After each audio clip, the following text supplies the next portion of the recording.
Hello everyone, welcome to my YouTube channel ET club @365. ఈరోజు నేను మీకు అరకులోని కట్కి వాటర్ ఫాల్ చూపించబోతున్నాను. నేను రీసెంట్గా వైజాగ్కి వెళ్ళానని చెప్పాను కదా, ఫ్రెండ్స్తోని వైజాగ్ అండ్ అరకు ట్రిప్కి వెళ్ళాను.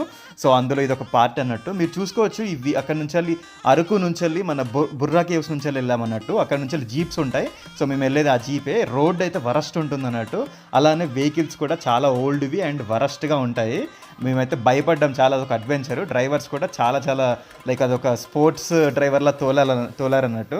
సో చాలా అంటే అదొక థ్రిల్లింగ్ అనిపించింది. ఇతనే అన్నట్టు డ్రైవర్, రథసారథి మామూలుగా తోలలేదు. అండ్ చూసారు కదా, వెహికల్ వచ్చేసి మొత్తము దుబ్బ పట్టేసింది. అండ్ వెనకాల డోర్ కూడా జామ్ అయింది. ఫ్రెండ్స్ అందులో ఇరికారనమాట. వెనకకెళ్ళి దిగరాక ముందు సీట్ మీకల్ లేసి వచ్చారు. సో ఈ ట్రాక్స్ మీదకెళ్ళి మనం నడుచుకుంటే వెళ్ళాలి లోపలికి. సో డ్రైవర్ అయితే మమ్మల్ని గాల్లో తీసుకొచ్చాడు. బట్ ప్రాపర్గానే తీసుకెళ్ళాడు. ఓవరాల్గా తీసుకెళ్ళాడు మళ్ళీ తనే. సో అరౌండ్ మనకి 1600 రూపీస్ ఉంటుంది. బుర్రా కేవ్స్ నుంచి 7 కిలోమీటర్స్ అన్నట్టు. అక్కడ నుంచి వెహికల్స్ ఉంటాయి. సో ఓన్లీ జీప్స్ ఉంటాయి, ఆఫ్ రోడ్ వెహికల్స్ అంటారు. సో 1600 రూపీస్ 8 మెంబర్స్ దాకా వెళ్ళొచ్చు మ్యాక్స్. సో 200 పర్ హెడ్ పడింది. మేము 8 మెంబర్స్ ఉండేది. అంటే 6 మెంబర్స్ ఫ్రెండ్స్, ఇంకా 2 వేరే వాళ్ళు కూడా జాయిన్ అయ్యారు.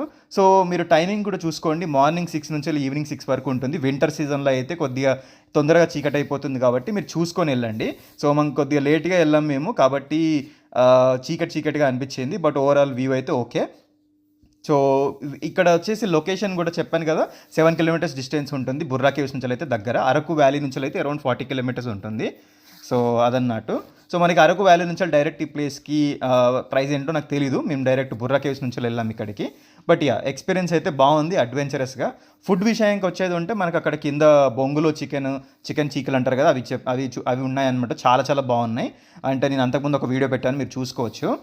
అండ్ నేను అంత చీకటి అయిపోయింది కాబట్టి అంత భయం వేసి నేను అంత మొత్తం మీద దాకా వెళ్ళలేదు. బట్ కింది నుంచి వ్యూ తీసుకున్నాము కొంత దగ్గర నుంచి అంటే ఒక 2 to 3 మీటర్స్ డిస్టెన్స్లో ఉంటుంది మీదికి ఇంకా కంప్లీట్ వెళ్ళడానికి. బట్ ఇక్కడ మధ్యలో పాకురు పట్టి ఉంది, అక్కడ నుంచి అటు దాటి వెళ్ళాలి. మీరు చూస్తున్నారు కదా ఇది. సో అది నాకు చాలా భయం వేసింది అన్నట్టు. అక్కడి దాకా వచ్చేసి నేను ఆగిపోయాను ఇంకా. సో ఓవరాల్గా పై దాకా వెళ్ళాలంటే అరౌండ్ 30 మినిట్స్ పడుతుంది. కొద్దిగా ఫాస్ట్గా వెళ్ళాలంటే 25 మినిట్స్ పడుతుంది. బట్ ఓవరాల్ వ్యూ అయితే బాగుంది. చీకటి అయినా కానీ కొద్ది వ్యూ అయితే చూసాము. వాటర్ ఫాల్స్ నాకైతే నచ్చింది. Okay, recommended. కాకపోతే ఎర్లీగా వెళ్ళి ఎర్లీగా రావడం బెటర్. ఈవినింగ్ మరీ చీకటి అయ్యేదాకా ఉండడం యూజ్లెస్. ఎందుకంటే చీకట్లో ఏమి ఉండదు. మళ్ళీ మీరు జారుతుందేమో అని భయపడుతూ ఉంటాం అన్నట్టు. సో చూసుకోండి.